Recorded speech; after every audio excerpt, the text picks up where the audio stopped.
Wednesday, November 25th, dinner time. All of a sudden, a dull thud. Windows rattle. A building shakes.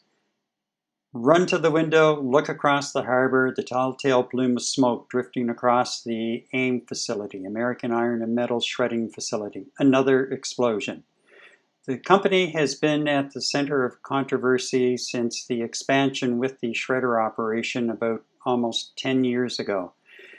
At one point in 2018 and in early 2019, the then Environment Minister, Jeff Carr, shut down the operation for violation of its operating certificate. In the meantime, a number of people and a citizens group worked behind the scenes, working with all levels of government and the port to try and find ways to mitigate some of the outstanding issues related to pollution and noise. And progress was being made overall. Then in the last couple of months, all of a sudden we hear the odd thump over there. There's an explosion here, an explosion there. The explosions being blamed on things like empty propane tanks in the trunks of cars that are coming in, or gas tanks. But the issue is, they should never have made it that far to the shredder. The other night, NewsYSJ posted a story and a picture shortly after the explosion, and a tweet went out automatically to alert people. The very first person to respond, almost as soon as the tweet hit Twitter, was Mayor Don Darling, and he was not happy.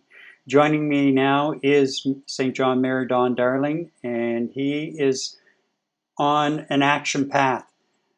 Don, thank you for taking the time out to be with us.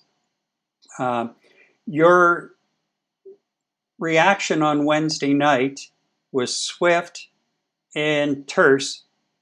What went through your mind when you saw the picture and the tweet? Yeah, so first of all, thanks for having me today, Gary. This is, as I said, I've been following along. It isn't acceptable. It isn't normal to be a citizen or a mayor in a city and hear a thump, feel the windows in your building rattle, know that this is impacting people's lives, their property values, their quality of life, our ability to attract people to our amazing city, to grow and to thrive.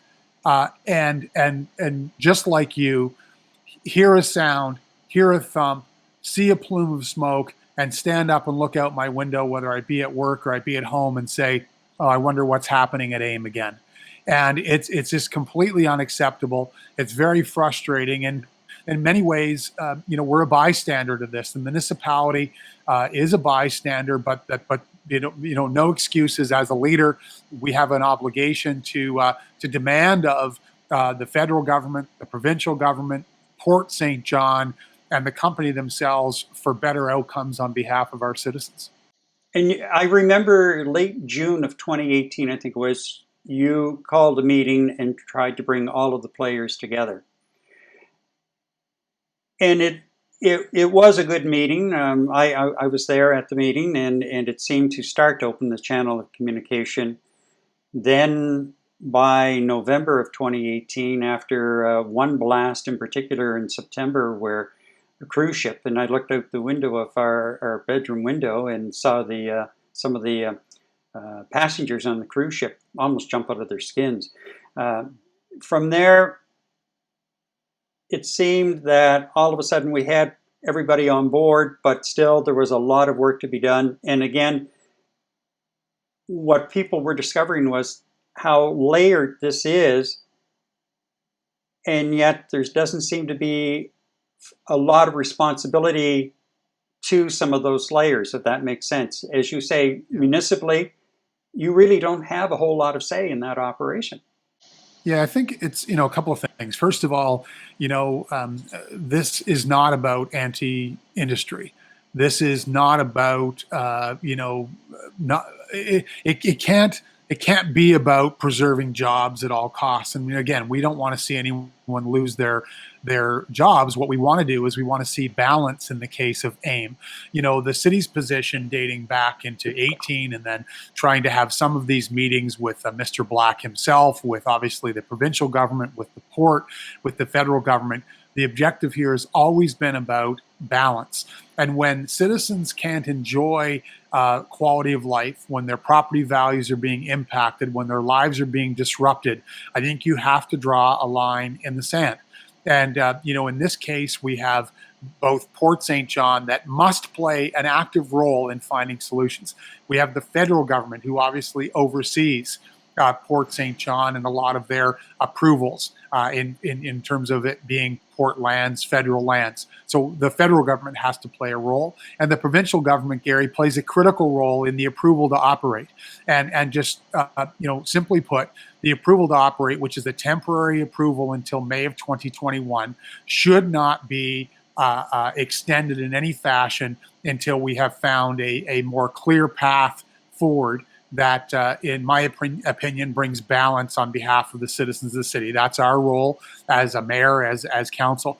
Council, when it wrote a letter back in May of 2019, brought up a series of concerns, the location of the facility, and perhaps that now is set in stone. I don't know, but this is in the wrong location, in the heart of our uptown, or certainly impacting the uptown, as you mentioned. Cruise ships, crews will come back again, impacting those families in the lower west side. And again, we get that this is a port; it's a working port, but we cannot normalize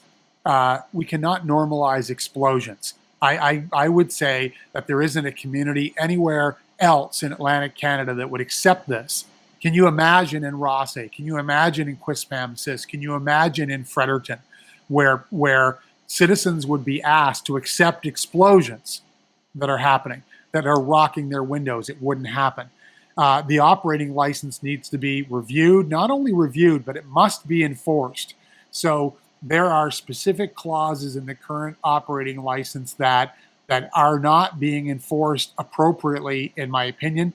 And that's why I'm bringing a motion to council on Monday night to have council once again authorize an additional letter to go to the provincial government, federal government, Port St. John, the board of Port St. John, and all other players to have every option reviewed, and in particular the provincial government to ask them to enforce the approval to operate and consider other options that I believe are at their disposal.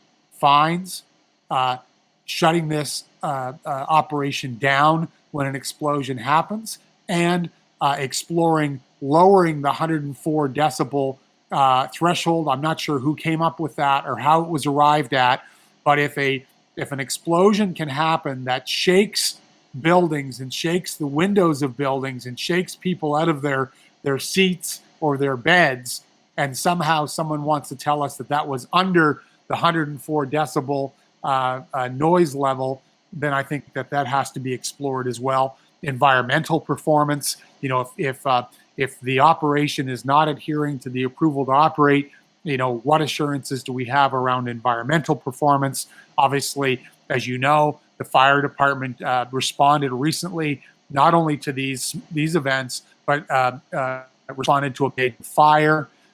So there's a lot to talk about here, Gary, that needs to be, all the players need to come together. And that's what I'm looking for from our provincial ministers, federal government, and others, is that we need to get in the room together and find some solutions. Have you had any sort of conversations at all with any of the local MLAs in St. John, or have you been able to reach out to the Environment Minister Gary Crossman yet? Yes, I have. So I have had some correspondence with them. They have assured me that they're taking the situation very seriously. I have had conversations with some of the local ministers or MLAs. I've had conversations with the member of parliament, I've given them all a heads up that the motion is coming on Monday, and that we'll be looking to follow up on that letter and be looking for swift action on this file. I think it is frankly unacceptable that the citizens of this city continue to be exposed to and asked to accept the type of performance that's coming out of AIM. I think it has to be completely unacceptable that that this community is being subjected to the types of day-to-day experiences that it is having with AIM. Mayor Don Darling, I want to thank you for taking the time to speak with us on this particular issue. We'll be watching for that motion on Monday night and Council's approval of that motion and see where it goes from there. And as well, we'll be in contact to stay up to date with you as to how you're progressing, as well as the other levels of government and what they are doing as well. Perfect. Well, thanks to you, Gary, as well. And we'll need not only the media, but citizens as well. I mean, I did have a conversation with a resident today in the Uptown, and they said, look, what do you need? Do you need a petition? Do you need us to call our MLAs? Do you, I think folks are ready for action. And, my conversations have been very positive today, but all the partners need to work together for a resolution, and that includes AIM. I think it's completely, again, I think it's an insult to this community to see AIM continue to refuse to even make a comment to our community about the performance of their operation. So we're in this together, and we won't stop until we get some satisfaction. Thank you very much. Mayor Don Darling has been our guest, and this will be posted on our YouTube channel in the very near future. And as well, keep checking with newsysj.ca for any updates there. Thank you for watching.